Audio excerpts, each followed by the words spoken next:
Oye, no, mira, padre, estoy feliz. Déjame ver tu cara. Oye, no, mira, de verdad.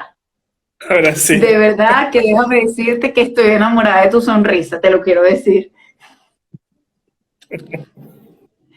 Oye, no, mira, de verdad, padre. ¿Cómo? Mira, no, de verdad que te has sentado bien haber salido del posgrado y haber terminado.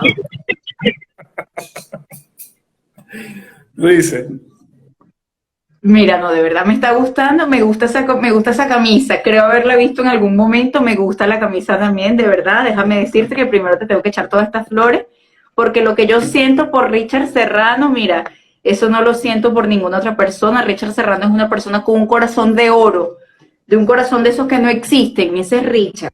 Richard es internista y neurólogo, imagínense ustedes. Richard, explícanos a nosotros qué es neurólogo, explícalo, explícalo y explica que sí es lo mismo que neurocirujano, porque me pasa mucho que mando a los pacientes al neurólogo y me dicen, sí, sí, ya yo fui y me traen un informe de un neurocirujano, es lo mismo. a ver, el neurólogo es el especialista que se encarga de tratar las patologías del sistema nervioso, tanto central como periférico, pero desde el punto de vista médico. Es decir, que abordamos las patologías que no requieran intervención quirúrgica, porque el neurólogo no opera. Sin embargo, existen entidades en donde se necesita la intervención del neurólogo y del neurocirujano. Por ejemplo, un paciente que tenga crisis epiléptica secundaria a una lesión ocupante de espacio tipo una neoplasia del sistema nervioso central, por ejemplo, en donde necesitamos el abordaje del neurocirujano para abordar la patología ocupante de espacio, en este caso la neoplasia, y el neurólogo para tratar la patología eléctrica, que sería las crisis epilépticas. Ciertamente a veces, o la mayoría de las veces, se entiende como el neurocirujano como quien es el que trata tanto la patología médica como la patología quirúrgica. Algunos incluso tratan definitivamente ambas, pero el deber ser es que, como toda patología médica, el uso de los fármacos y el conocimiento de los diferentes fenotipos y expresiones de todas las enfermedades necesitan un conocimiento y no nada más de abordar o de ver la estructura, sino de conocer la función. Y en base a esto, el neurólogo interviene tanto en el tratamiento de todas estas entidades, tanto el sistema nervioso central como el sistema nervioso periférico. Bastante complejo Sí, porque, bueno, fíjense, el sistema sí, sí, nervioso es bastante continúa. complejo. Sí, fíjense cómo Richard mencionó algo que me hizo acotación a mi carrera también, porque yo soy oncólogo médico y siempre le digo a los pacientes que, por ejemplo, el cáncer de mama, de pulmón, todos los tipos de cáncer son de manejo multidisciplinario. Esto quiere decir que son múltiples disciplinas las que están involucradas en el manejo del paciente. Entonces, cuando yo veo a un paciente con cáncer de mama, yo le voy a indicar el tratamiento, pero yo no voy a decidir el tipo de conducta quirúrgica, si la cirugía va a ser para acá, para allá, si le van a sacar uno o tres. Yo puedo tener una noción, pero no es algo que yo haga. De hecho, yo no entro a quirófano. Y si entro, entro de mirona, ¿no? Entonces, más o menos es lo mismo con Richard. Richard es neurólogo, él trata las patologías de aquí, del cerebro, pero no echa cuchillo. Solo hace el neurocirujano. Son dos carreras distintas. Son unos 13 años más o menos para cada una. Así que imagínense lo difícil que sería hacer una intrusión médica. Entonces, bueno, una vez aclarado esto, Richard, este live tiene, yo no sé qué es más común, si esto de que doctora, mándeme un oxigenante cerebral porque usted sabe que yo estoy como decaída, como cansada, agotada, el estrés, o mándeme unas vitaminas, que por ahí tengo otro live que voy a hacer sobre el uso de las vitaminas con la licenciada Zoraida Rosales, con quien he hecho en otras oportunidades live. Entonces, bueno, Richard, cuéntame un poquito la neurona, ¿no? La neurona es la célula como más importante o más importante del cerebro. ¿Cómo se alimenta esa neurona que es lo que nos permite ser como somos? Fíjense algo, y retomando un poquito lo que comentabas acerca de los oxigenantes cerebrales, de hecho se ha convertido en una pregunta rigurosa para todas las consultas, en líneas generales, no solo para el neurólogo, sino para cualquier médico o cualquier persona que se dedique a la medicina. Existe esa creencia que existe un medicamento que te va a oxigenar las células.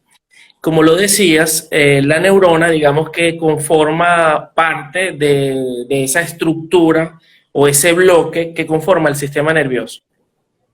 y realmente como toda estructura celular necesita de un combustible o de un requerimiento energético para poder sobrevivir. De hecho, cuando nosotros nos remontamos a la historia, desde que surgieron los primeros organismos, incluso más allá de 2.000 millones de años, los primeros organismos simples, que eran los procariotas, y dentro de ellas las cianobacterias, ellas se alimentaban de lo más simple, ácido carboxílico, aminoácidos, pero resulta que estos elementos simples ya venían con la formación de de toda la estructura terrestre, bien sea por las radiaciones que emitía la luz solar, la fuente de calor que se emergía del centro de la Tierra, o de todas estas partículas, pero en la medida que fueron creciendo estos organismos simples, esa fuente de energía se acabó y necesitaron producir una fuente energética propia. De tal manera, por ejemplo, se utilizaron elementos fotosensibles, como por ejemplo a través del proceso de fotosíntesis, para la utilización de dióxido de carbono y agua, y uno de sus productos de desecho era el oxígeno. Evidentemente, en la medida que se fue produciendo mucho más cantidad de estos organismos, básicamente la atmósfera para estos organismos como las cianobacterias, entonces ya la atmósfera se transformó en oxígeno, había una gran cantidad de oxígeno y por lo tanto los organismos que estaban en ella se tenían que adaptar a esa condición atmosférica. Básicamente entonces estas estructuras cambiaron su fuente de energía de estructuras mucho más simples a otras fuentes como lo es el oxígeno. De esta manera, el oxígeno pasa a ser una de las fuentes de producción de energía de la célula más importante. Evidentemente necesita otros combustibles, como por ejemplo azúcares, en este caso, para que todos entiendan, hablo de la glucosa, y también otras fuentes, como por ejemplo los lípidos y aminoácidos. Entonces utilizamos como fuente para producir energía el oxígeno y otras fuentes de combustible como la glucosa. Y si hablamos directamente de la neurona, básicamente esas son sus fuentes de mayor producción de energía, es decir, utiliza oxígeno y utiliza glucosa para poder vivir.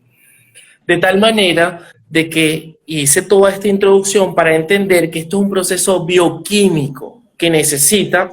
Por ejemplo, cuando nosotros estábamos por allí en el bachillerato, incluso en las últimas etapas de la educación básica, entendíamos que existen procesos que se dan en los organismos aeróbicos, es decir, que necesitan oxígeno, en una estructura, en una organela que se llama la mitocondria.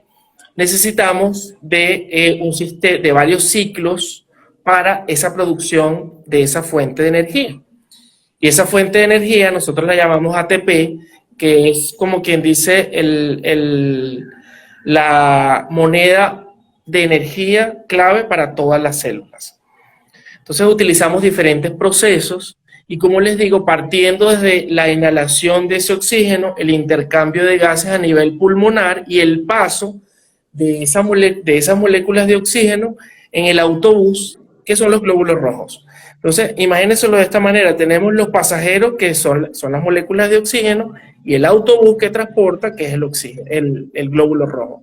Y este glóbulo rojo, a través de esas grandes tuberías, que son las arterias, van a pasar a los diferentes tejidos. Y este tejido en particular que estamos hablando en este momento es el tejido cerebral o el tejido neuronal, en donde va a llegar ese carrito que está cargado de ese pasajero, que es el oxígeno. Y ese oxígeno va a permitir que esa célula, a través de los diferentes combustibles como la glucosa, trabaje perfectamente en armonía para que realice todas sus actividades.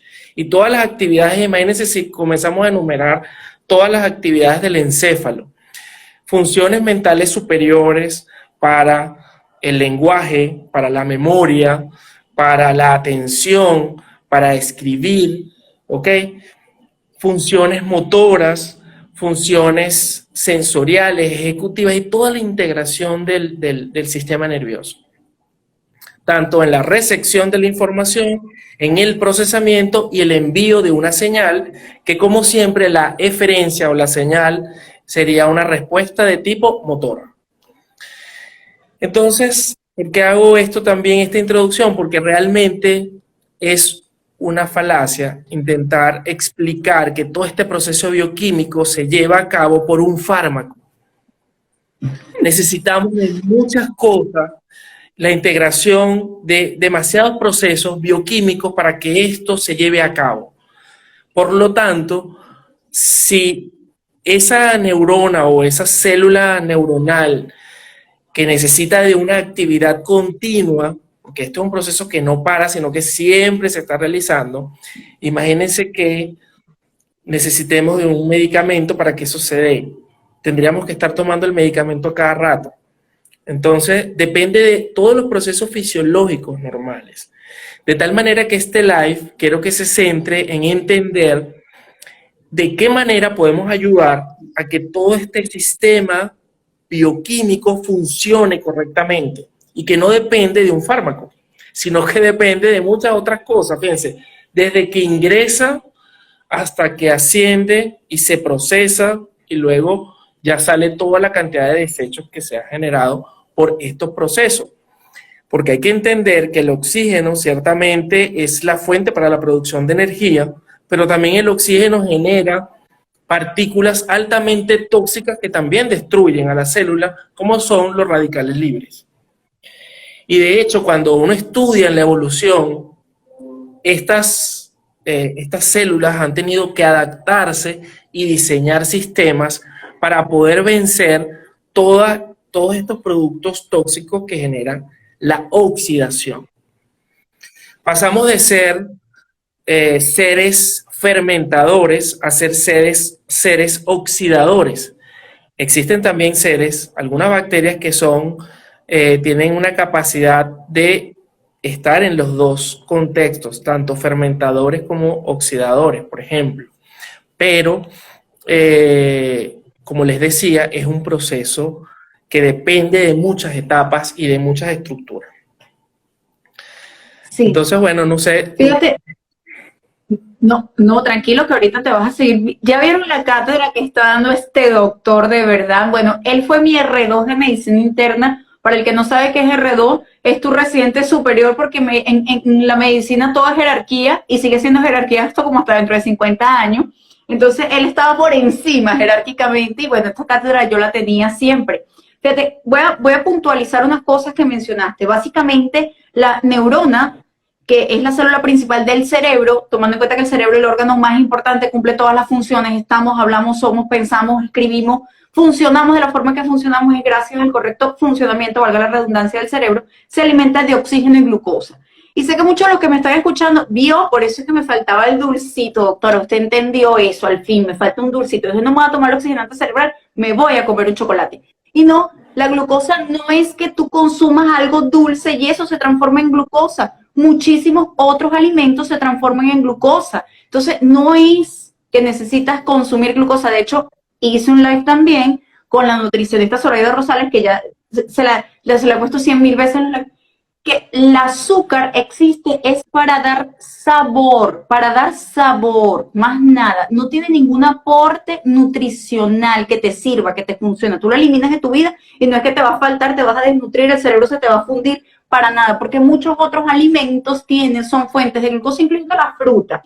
Entonces, eso es una parte. La otra, él mencionó algo muy importante. Mencionó que el oxígeno va por unos carritos. Ese carrito es la hemoglobina. Entonces, imagínense cómo no solo es la afectación cerebral, sino cómo todo un sistema, porque eso es lo que somos, un sistema integrado, puede afectar al cerebro. Un paciente con una hemoglobina muy baja tiene afectación prácticamente de todos los órganos, sus riñones, sus intestinos, sus músculos, su presión arterial, su frecuencia cardíaca, su cerebro también. Entonces es importantísimo eso, cómo lo puede afectar.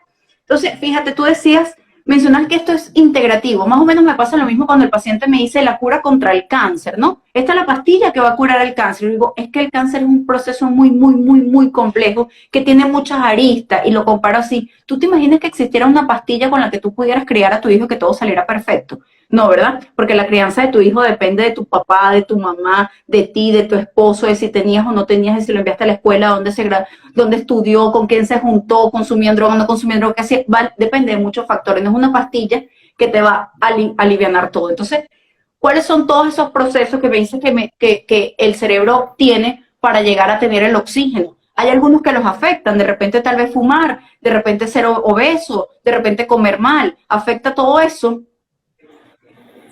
Fíjate, realmente existen factores sobre todo relacionados con el estilo de vida.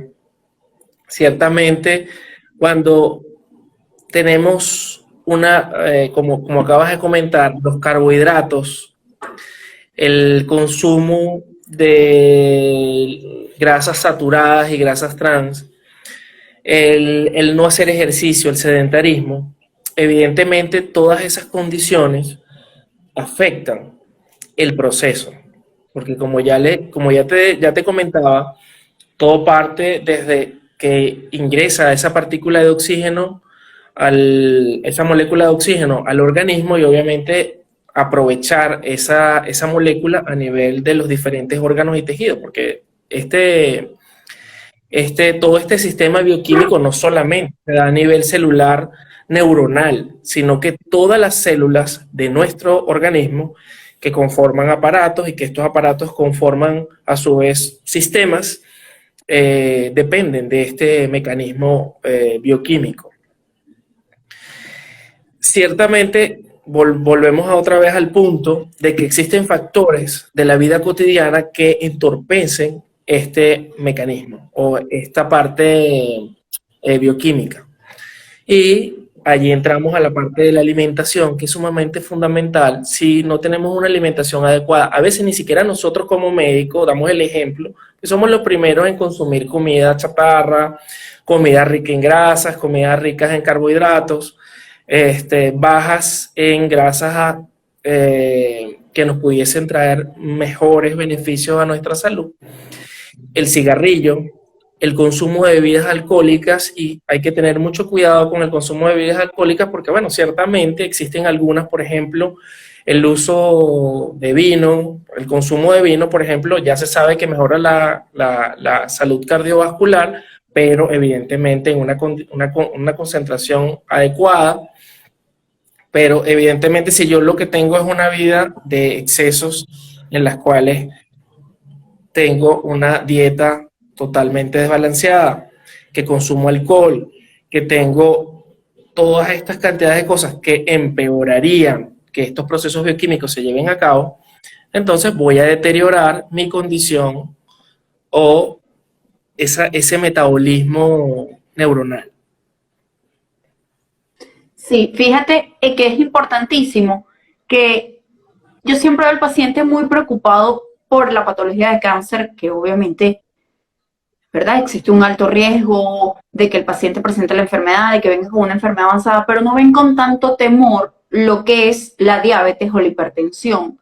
Y básicamente las enfermedades cardiovasculares son la primera causa de muerte a nivel mundial y esto se traduce en comer mal, en el sedentarismo, en fumar, en beber, en no cambiar los hábitos de vida. Y sería algo bastante difícil es cambiar los hábitos de vida. Por aquí siguen preguntando, ¿existe un fármaco? ¿Existe un fármaco? Fíjense algo, me pasa mucho y hoy lo mandaba en un audio con un paciente, me decía, mi papá está medio débil, está medio adormitado, mándele algo para que se despierte, ¿no? Entonces, nosotros no tratamos un síntoma como tal, nosotros vamos a tratar es la causa que subyace debajo de ese síntoma. Si tú tienes un paciente que está adormitado, tú tienes que evaluar el por qué.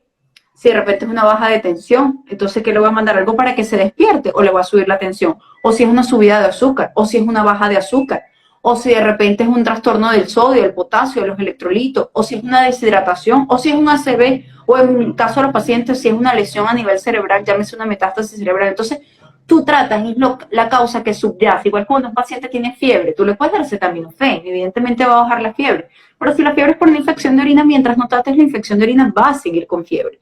Si la fiebre es de repente de otra causa, porque tiene, no sé, un pie diabético que tiene una infección, si no tratas ese pie diabético, si de repente tiene que ir a una amputación, no va a ceder la fiebre. Entonces, los pacientes creen que tal vez todos los síntomas que tienen de cansancio no se deben a, como mencionaba el doctor, a un mal hábito alimenticio o a un mal hábito del sueño, porque el sueño tiene una higiene. De hecho, existen unas hormonas que se liberan a ciertas horas, o sea, nuestro cerebro sabe cuándo es de día, cuándo es de noche, y está relacionado al uso del celular, cuando entonces tienes ese reflejo de la luz, unas hormonas no se liberan de la forma adecuada, y eso impide que el paciente duerma como deba dormir. Entonces una persona que no duerme bien es una persona que está mal. Entonces, ¿tú creerías, Richard, que esta persona que fuma, que come mal, que duerme mal, que se duerme pegado a la tablet o al teléfono, entonces se toma la pastilla de ginkgo biloba y todo bien? No, no, para nada, totalmente falso. Y por eso es importante entender, esto es un proceso muy dinámico. De hecho, es equivalente a hablar de oxigenante cerebral a hablar de antibióticos. Todos pensamos falsamente que los antibióticos no van a resolver todas las enfermedades. De hecho, el médico muchas veces indica antibiótico porque para complacer al paciente, y el paciente, incluso si no se le indica algo, entonces el paciente cree que el médico ha sido mal médico porque no le ha indicado algo. Igualito pasa con los Igual los oxigenantes jarabes para la cerebrales. tos. Igual para todo, muchas situaciones en medicina, pero el tema de los oxigenantes cerebrales es un ejemplo clásico. Es muy frecuente, y así como las vitaminas, que el paciente te pida que por favor le indiques un medicamento que le ayude a oxigenar. Y además somos más generalistas todavía. Creemos que todas las enfermedades se van a resolver con un oxigenante cerebral. Por ejemplo, el paciente que tiene un trastorno neurocognitivo, entonces, doctor, él está recibiendo, por ejemplo, por decirles algo, él está recibiendo memantina, que es un fármaco que nosotros utilizamos como antidegenerativo. Entonces, no, bueno, él le mandó un oxigenante cerebral y entonces, ¿y qué oxigenante te mandó? Ya uno hace la pregunta automática. No, le mandó memantina. Obviamente, eso no es un oxigenante cerebral. Por ejemplo, no, este paciente tiene Parkinson y él está recibiendo levodopa. Ah, levodopa. Doctor, le mandó un oxigenante cerebral que se llama levodopa. Entonces, ya más allá del concepto, es que todavía tampoco entendemos qué implica la palabra oxigenante cerebral. Yo he estado buscando en múltiples oportunidades, pero yo me he preguntado de dónde realmente surgió eso, porque nunca he leído nada que tenga que ver con oxigenadores cerebrales. Y resulta que si uno se remonta a estudios viejos, cuando se hablaban de los eventos vasculares, es decir, lo que conocemos típicamente como ACV, que ocurre un área del cerebro que literalmente se queda sin oxígeno porque se obstruye el flujo sanguíneo cerebral, si hablamos del ACV isquémico. Entonces se intentaron proponer algunos fármacos que oxigenaran esa área del cerebro o ayudaran, y de allí realmente viene ese término.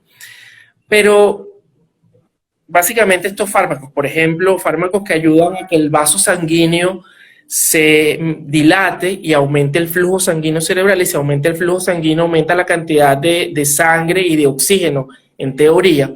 Pero es que a través del tiempo estos estudios han quedado desplazados porque no ha sido real, no se ha logrado demostrar. O sea, si yo un área del cerebro que realmente se quedó sin oxígeno, en primera instancia la solución es abrir la tubería. Ok, entonces nosotros en neurología sabemos que existe una serie de parámetros para que lisar el coágulo y que la sangre llegue rápidamente, por ejemplo, y que en este país es complicado porque es una cosa, es un protocolo bien restringido, de tal manera que las revisiones actuales cada vez más nos hacen frente a que no es real, no existe un fármaco que te lleve oxígeno arriba, porque no se puede tratar de suplantar el proceso bioquímico. Ok, entonces, por ejemplo, surgen algunos conceptos. Brainox, que es el piracetam, que es un fármaco que lo que hace es que se unía a la membrana fosfolipídica de las membranas celulares, entonces intentaba como reparar o mejorar la estructura. O por ejemplo, el ginkgo biloba, que por allí creo que había una pregunta de esta, que es un árbol que se ha utilizado por muchísimos años. La medicina china, de hecho, ha sido una de las grandes promotoras y ha intentado divulgar todos los efectos de esta planta. Y el principio se basaba en que una vez que se trituraba la hoja, se obtenía un flavonoide, y este flavonoide tenía la capacidad como de mejorar la circulación sanguínea. También tenía propiedades antioxidantes, pero vuelvo a insistir, a través del tiempo es imposible por un fármaco intentar llevar a cabo todo este proceso bioquímico. Entonces, como digamos, importantísimo. Estos fármacos, a través de la explicación de uno, mejorando la circulación, con propiedades vasoactivas del fármaco, con propiedades de estabilización de la membrana celular, pero si usted tiene un área del cerebro, yo siempre se los digo, ya va, usted ahorita en este momento su cerebro está oxigenándose cuando está hablando conmigo. Si su cerebro no se estuviese oxigenando, usted no puede hablar conmigo, no se pudiese mover, no pudiese pensar. ¿Ok? Y la base de, ojo, hablamos de el sistema nervioso. Es una de las estructuras más complejas y que nos diferencia además como ser superior. Es tan complejo que las funciones es una red completa que conecta diversas estructuras, almacena información. Y evidentemente, por ser tan complejo, es por eso que las enfermedades que afectan al sistema nervioso también son complejas. Por ejemplo, nosotros podemos tener una patología que degenere las células que conforman el sistema nervioso. Y, por ejemplo, tener una expresión de un trastorno neurocognitivo. Si tenemos entonces una neurona que se está destruyendo por un proceso X, un proceso inflamatorio que se desencadenó 20, 40 años antes, porque, y aquí influyen otra vez, tenemos un paciente que duerme inadecuadamente, un paciente que come inadecuadamente y que tiene un proceso que va destruyendo poco a poco porque la célula entonces está siendo atacada por el metabolismo que no puede controlarse de forma con los mecanismos fisiológicos habituales porque además le estoy metiendo una carga de sustancias que no son las para las que ella está habitualmente se puede regular. Entonces viene ese paciente desde hace años con ese hábito, esa destrucción neuronal y llega un punto en donde ya esa cantidad de espacio que yo tenía o de neuronas especializadas para cierta función, como por ejemplo memoria, ya no están. Entonces, ¿de qué sirve? Y si de así fuese que existiera una pastilla que lograra introducir oxígeno, ¿de qué sirve si no tengo la estructura, que es la célula? Porque la estructura está funcionando mal.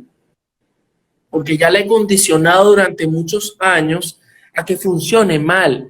Porque, les pongo el ejemplo, si usted tiene un vehículo y usted a ese vehículo le pone gasolina y es una gasolina mezclada y es una gasolina que viene con residuos X, viene mezclada con agua, etcétera, etcétera, etcétera. Imagínense ustedes, yo soy el menos porque yo no sé nada de mecánica, pero imagínense lo que usted le ponga a su carro, una gasolina que sea inadecuada. Ese carro va a fallar.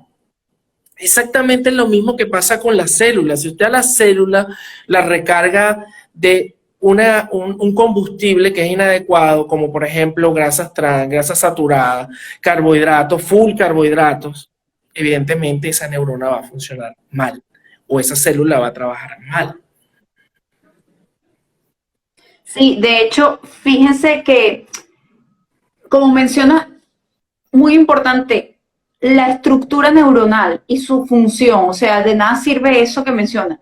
De hecho, el ginkgo biloba, corrígeme si me equivoco, no tiene una aprobación formal por la FDA para ninguna patología. Entonces, claro, ¿qué pasa? Me gustó mucho el ejemplo que diste con respecto al Parkinson, con respecto al uso de ciertos fármacos, porque los pacientes, los familiares, incluso ¿qué pasa? Que la consulta va a un familiar, que es el como que siempre está pendiente, y los demás se quedan en la casa, entonces uno le dice, no, le mando un oxigenante cerebral. Entonces, ese mismo le dice a todos los demás, no, pero al abuelo le mandaron un oxigenante cerebral, y eso les dicen a los vecinos, no le mandó, y ese vecino viene a mi consulta y me dice, doctor, esto no me puede mandar, porque al señor del frente se lo mandaron y él está mejor.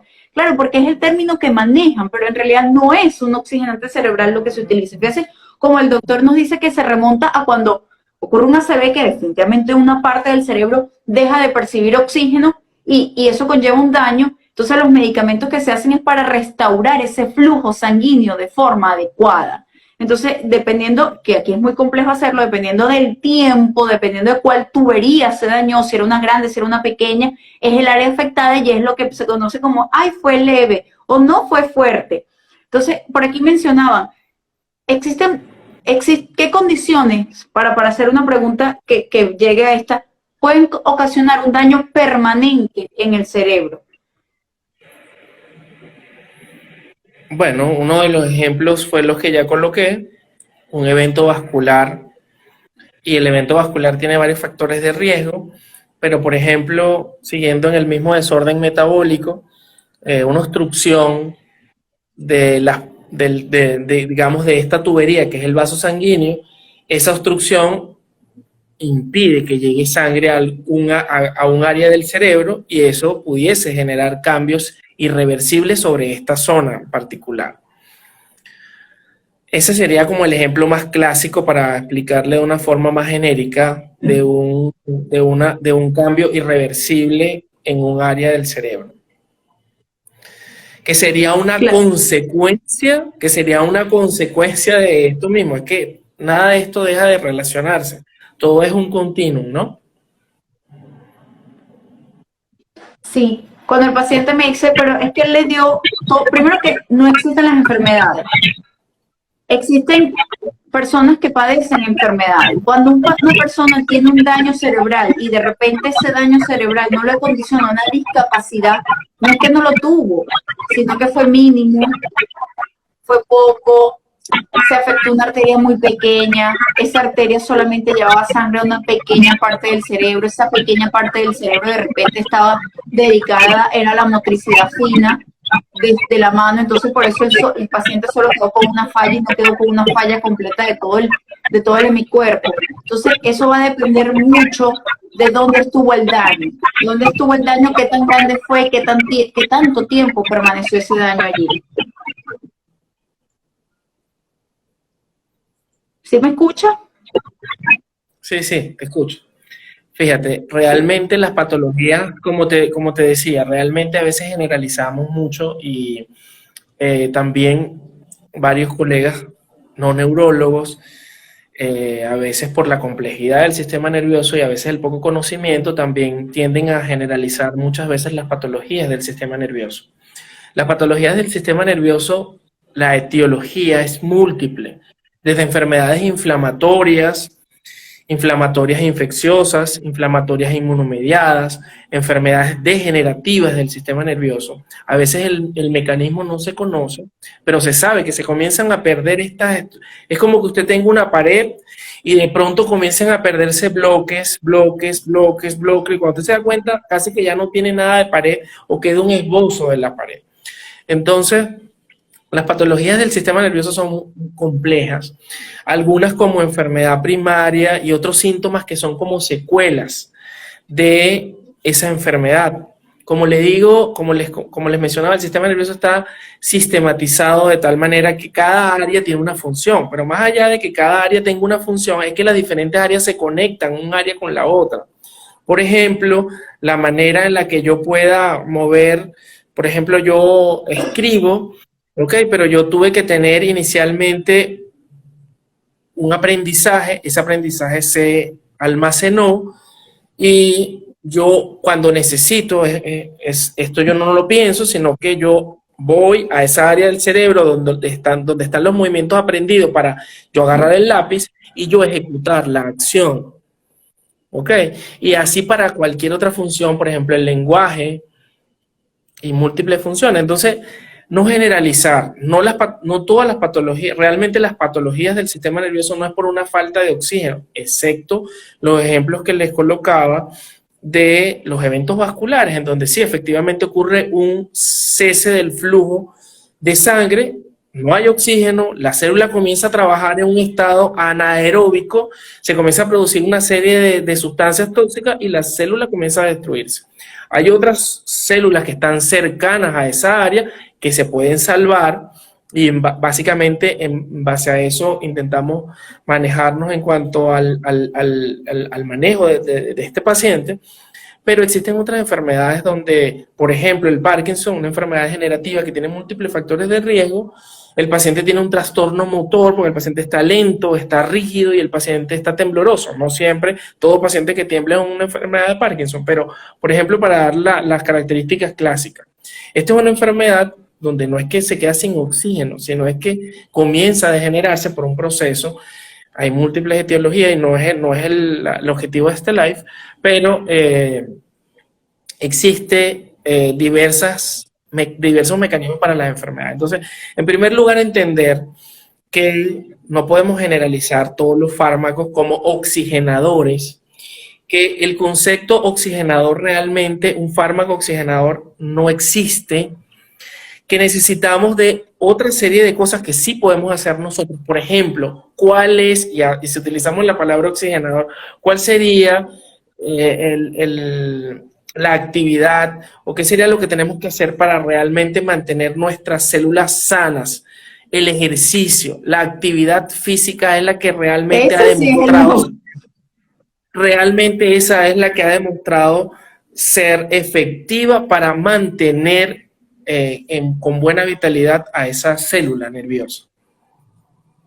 Y evidentemente, Sí, si hablamos de alimentación, evidentemente hay algunos alimentos que tienen una gran capacidad antioxidante, por ejemplo, algunos cítricos como por ejemplo la mora, la fresa, que tienen alta capacidad antioxidante, el pescado con gran contenido de omega 3, y algunos otros alimentos como las nueces, las almendras, que son ricas en todas estas cantidades de grasas adecuadas como para que recuérdense que estamos hablando y en el pasar de todos estos componentes de estos procesos bioquímicos mencionaba los aminoácidos, que son los constituyentes de las proteínas, las grasas, los ácidos grasos y los carbohidratos. Pero como decía la doctora Francesca, no es que yo me voy a lanzar un puño de azúcar o caramelo o dulce, sino que básicamente es aprovechar todos los elementos de los alimentos para utilizar esa fuente. De hecho, la fuente de ese combustible está en los alimentos. No necesitamos más allá que comer adecuadamente. Y ese es el tal principio cual. también de las Fíjense lo que vitaminas. el doctor, exactamente, fíjense lo que menciona el doctor, el ejercicio físico.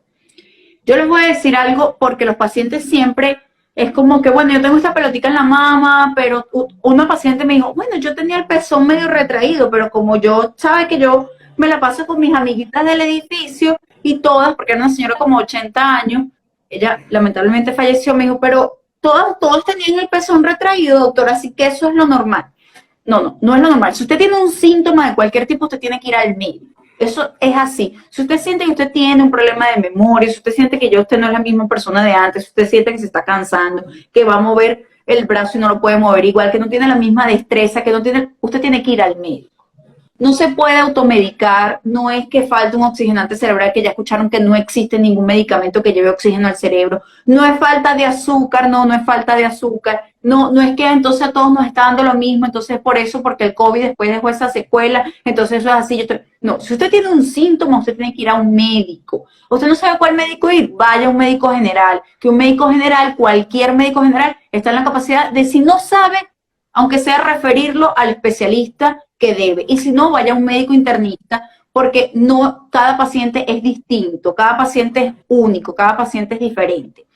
Fíjense, lo que sí ocasiona trastornos en el sueño, lo que sí ocasiona caída del cabello, lo que sí ocasiona dolor abdominal por mala digestión, lo que sí ocasiona trastornos en la libido, en la función sexual, lo que sí ocasiona problemas en el peso, déficit de atención, es el cortisol alto. El cortisol alto, llamado la hormona del estrés, valores de cortisol es normal que fluctúen en el paso del día, son necesarios para poder estar atentos y alerta, pero los valores persistentes de cortisol alto ocasionan un daño. Y yo siempre hice un video anteriormente y vuelvo a repetir, no me importa. El cortisol tiene dos grandes defectos. El primero es que a veces el cerebro no distingue cuando es real la situación o cuando no. Fíjense que de repente nosotros llamamos a alguien que estamos esperando a las 8 de la noche y se hace las 9 y lo llamamos y todavía no sabemos si es que le pasó algo, si es que se le apagó el teléfono, si es que se quedó sin batería, si está en un lugar sin señal. Y ya nosotros nos imaginamos todo lo peor y de ahí ya no nos sentimos bien. No sabemos, todavía se ha pasado algo malo de verdad y ya no nos sentimos bien. Esa es la liberación de cortisol.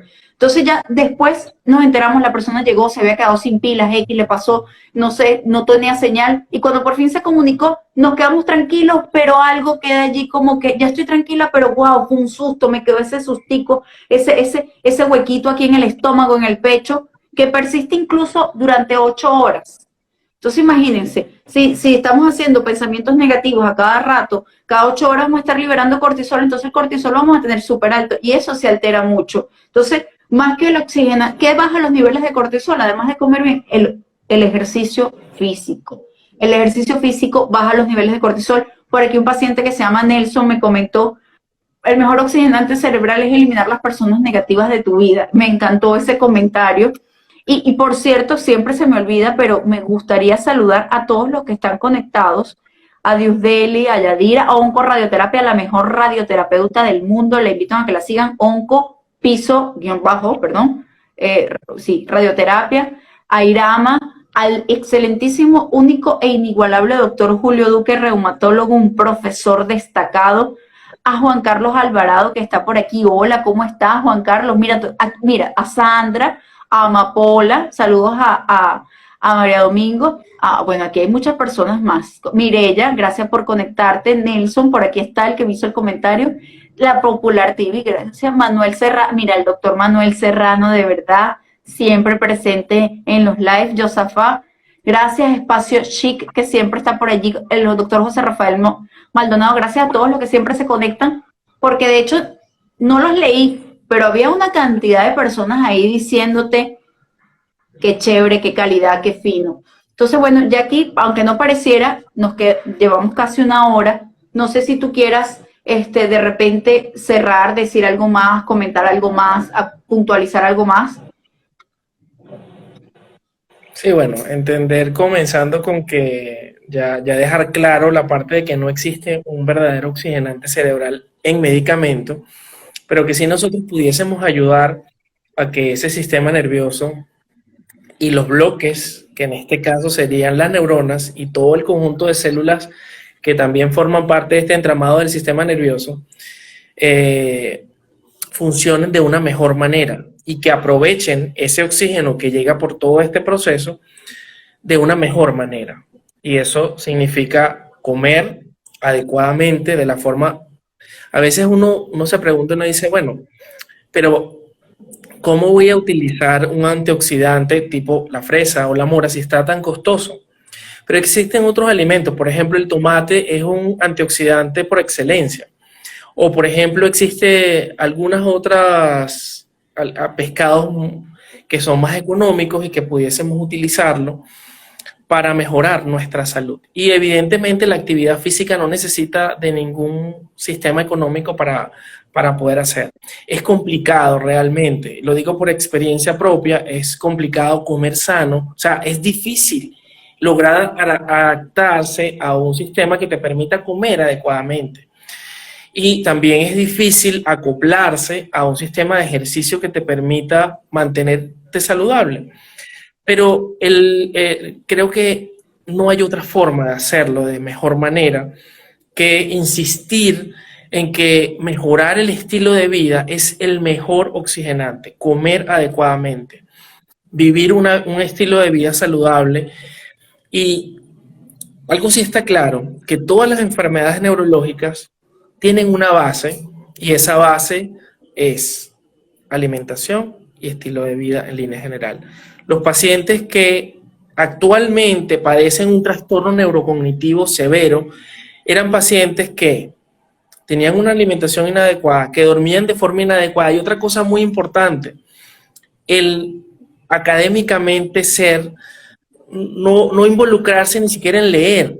Los pacientes que neurocognitivamente están más afectados son los que tienen un nivel académico bajo. Son pacientes que nunca sé, obviamente, pues esto es un tema que implica muchas cosas, pero el no leer, el no mantenerse informado, te condiciona también a una mala salud o a un mal funcionamiento celular. En este caso, cuando hablamos del funcionamiento celular encefálico. Entonces, yo creo que eso es lo más importante. Primero, no generalizar y entender que no depende de un fármaco, que es una mentira, que se ha repetido y que se sigue repitiendo. Va a ser difícil realmente porque existen también colegas que alimentan un poquito este tema de te voy a dar este medicamento que te va a oxigenar el cerebro. Y yo así como que es falso, ¿verdad? Entonces sí, es complicado. Yo a veces ya he intentado como que, bueno, entenderlo, porque les digo que sí me molesta un poco cuando lo veo de un colega, pero bueno, por lo menos los que están conectados hoy, entender eso, que no se trata de un fármaco real. Y lo repito, pues es que ese es el mensaje que tiene que llevar este live. Claro, tú que mencionas eso de que a veces uno termina indicando un antibiótico porque el paciente es verdad. Hay patologías. Me decía un colega en aquel momento que no existía el COVID, me decía, tienes gripe, tranquila, tómate algo y se te quita la semana, pero no te tomes nada y se te quita los 7 días. O sea, es lo mismo. Entonces, tú ves un paciente a veces de verdad no tiene indicación de ningún medicamento, es cierto, no es que igual la tos se te va a quitar, o sea, te puedes tomar el antitusigismo, por lo que te puedes medio aliviar, pero no se te va a quitar del todo.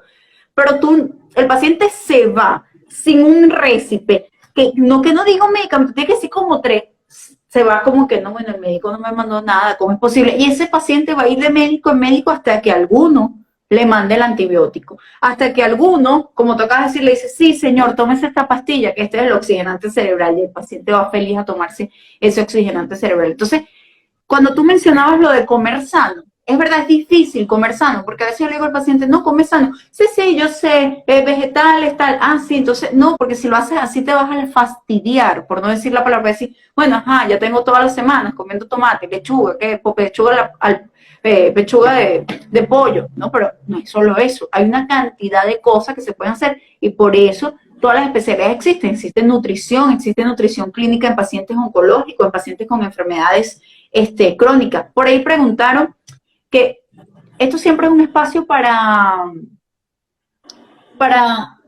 ¿sabes?, desmitificar ciertas cositas. No sustituye una consulta médica. Preguntaron por allí qué puede hacer para un traumatismo craneoencefálico severo que no mejora. Habría que ver el paciente porque es imposible decirte por aquí que dónde fue el daño, qué tanto fue el daño, por qué fue el daño, cuánto tiempo estuvo ese daño, qué se hizo. Entonces, se me fue una luz. Entonces, y por ahí preguntaron, ¿dónde tú pasas consulta, Richard? ¿Cómo podrían ellos tener contactos contigo? Ok, mi consulta es en el Centro Profesional de las Mercedes. Yo estoy ahí los días lunes y los días miércoles, previa cita. ¿Y a qué contacto pueden dirigirse? ¿Te contactan por Instagram, el número de alguien con que puedan tener el contacto para pedir una cita contigo?